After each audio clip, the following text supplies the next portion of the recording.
Hey there, Cobourg Lions. Dan Van Essen coming at you with your Friday Daily.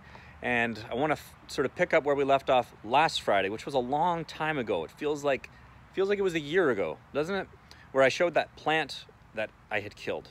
And we talked about those areas of our lives that are uninspected, that we feel like maybe we don't have to take care of because we feel like we've been given an out in this COVID time of not really needing to deal with the things or wanting to deal with the things that God so desperately wants to do in us, that God wants to redeem and renew and restore all of creation and all of those parts of our life.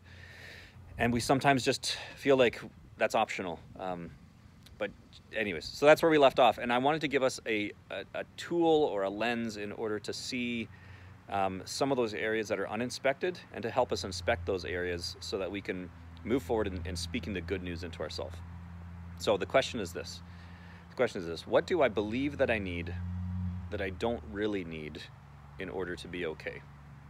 And I'll say that again. What do I believe or think that I need that I don't really need in order to be okay? What are those things that I say, man, if I have this thing, if this person changes their heart and whatever, then I'll be okay.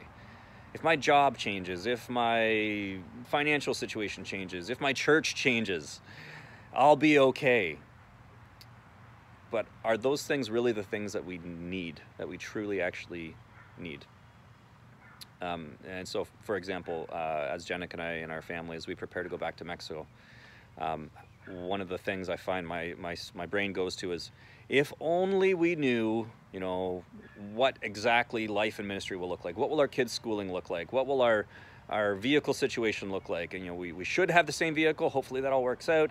What will our apartment look like? What area of the city will we be in? There's all of these questions that I'm like, I need to know the answers. And I feel like I need to know the answers, and I need to be in control in order to be okay. So what is it for you? Take that question and fill in that blank. What do I think I need that I don't really need in order to be okay? Once you have that in mind, the second is a statement. And the statement is this: because of Jesus, I don't need blank anymore. And let me unpack that a little bit. Because of Jesus, when we say because of Jesus, we say because of the good news of Jesus. Because Jesus' life, his teachings, his death for our sin, for our shame, our guilt, our fear.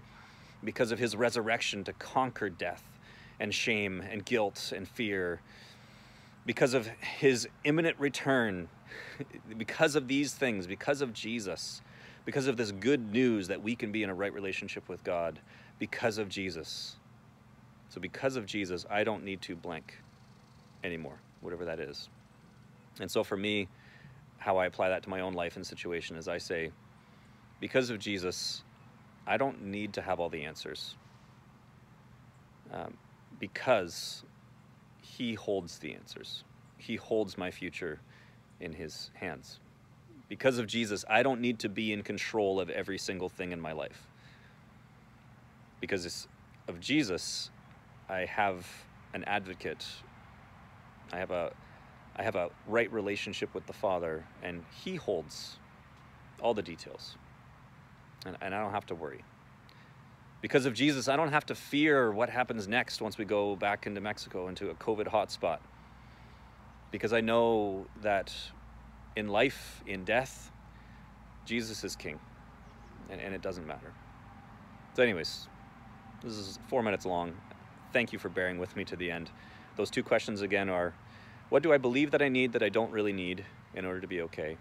And then the follow-up is a statement. Because of Jesus, I don't need blank anymore. So I just encourage you to take 1 minute right now, see what comes to mind, see what comes into your heart, and then preach the good news to yourself. Take the true things we know about Jesus and just apply them to your life. That's it for me. Bye.